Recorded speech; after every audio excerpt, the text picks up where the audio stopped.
हाय, good morning सगळ्यांना. माझ्या YouTube फॅमिलीला पण गुड मॉर्निंग. नमस्कार माझ्या गोडताई गोडदादांना. कशा आहात सगळे? मी बरी आहे. तुम्ही कशा आहात सगळे? तर सगळ्यांना सुप्रभात.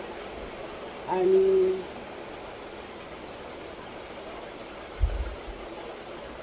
पाऊस आहे का तुमच्या इथे? आमच्या इकडे आज म्हणजे पाऊस थोडा कमी आहे. कुठे कुठे पाऊस पडतोय नक्की कमेंटमध्ये कळवा. आणि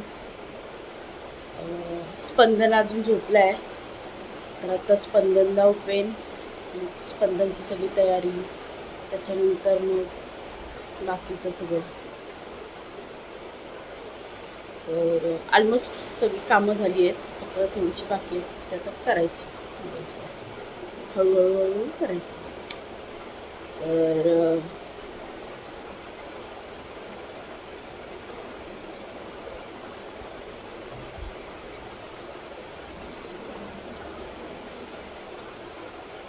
तर काही नाही होतं. स्पंदन झोपलं त्याला आता उठवायचं, बाकी याची कामं करायची. त्याची कामं झाली की मग घरची कामं सगळं करायची. बाकी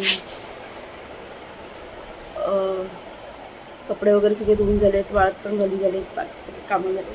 फक्त आता स्वयंपाक बाकी राहिला आहे, तर स्वयंपाक आता करायचं. स्वयंपाक झालं की झालं काम. 12, 12:30 किंवा 1 वाजेपर्यंत जेवायला बसायचं. कुठे पावसामुळे जाता पण येत नाही, काही नाही. जाऊ जाऊ म्हटते, पण पावसामुळे घाण वाटते कुठे जायला. पण चिखल वगैरे सगळं झालंय मी, त्याच्यामुळे म्हणजे नको वाटतं जायला. कामं तर खूप आहेत, पण कसं जाऊ ते समजत नाही, म्हणून जाणं होत नाही. मला जायचं आहे याच्यामध्ये रेशन कार्ड ऑफिसमध्ये. नवीन रेशन कार्ड काढायचं, तर त्याच्याबद्दल थोडीशी माहिती घ्यायला. बघूया आता. स्पंदन उठेल त्याच्यावरती. जबरदस्ती उठवली तर रडत बसतो, म्हणून मग नाही उठवत जास्त त्याला.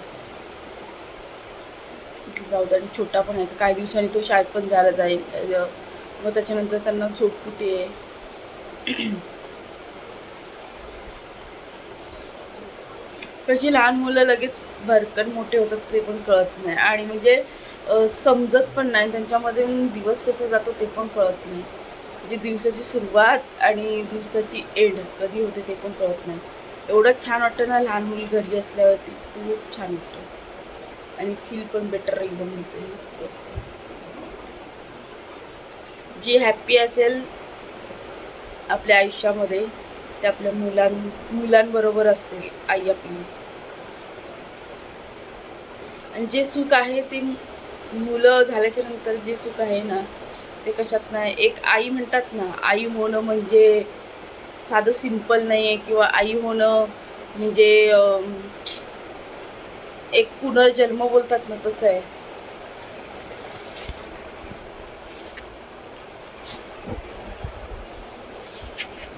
9 महिने सहन करायचं, परत आणखी बाळ झाल्याच्या नंतर बाळ परत आपली जसं डिलिव्हरी होईल त्यानुसार त्या ह्याच्याप्रमाणे राहावं लागतं. परत ते बाळ म्हणजे रांगेपर्यंत त्याला व्यवस्थित त्याचं जोपासणं, म्हणजे त्याचा व्यवस्थित देखभाल, त्याचं खाणं पिणं, त्याचं सगळ्या गोष्टी बघाव्या लागतात आपल्याला. जोपर्यंत तो व्यवस्थित बोलत नाही तोपर्यंत त्या गोष्टी सगळ्या आपल्याला बघाव्या लागतात. आणि नंतर मग मोठे झाले तर मग काही टेन्शनच नाही, त्याच्यावर स्वतःच्या ह्याच्यावरती करतात. आणि जेव्हा मुलं वायात जातात म्हणजे कशी काय काय आई वडील कसं, जाऊ दे आपल्याला एकच मुलं आहे ना, जाऊ दे एवढं काय लक्ष नाही द्यायला पाहिजे, किंवा एवढं पण धाकात नाही ठेवायला पाहिजे. पण आपण धाकात नाही ठेवलं ना तर मग मुलं वायात जातात, आणि मग नंतर काही दिवसांनी ते मग आपल्याला उलटून बोलतात. मग त्यापेक्षा पहिलेच त्यांना धाकामध्ये ठेवलं ना तर मुलं एवढं कधीच असं म्हणजे करणार आहे. काय काय बोलतात की नाही आमची मुलंच तशी पहिल्यापासूनच तशी आहे. आपण पहिल्यापासून कशी असणार?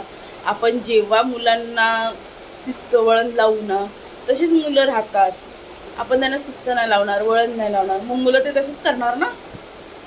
आपण पहिल्यापासून लहान असल्यापासून जर आपण त्यांना सांगितलं ना बाळा हे नको करूस, नाहीच करत ती मुलं आणि आपलं ऐकतात पण.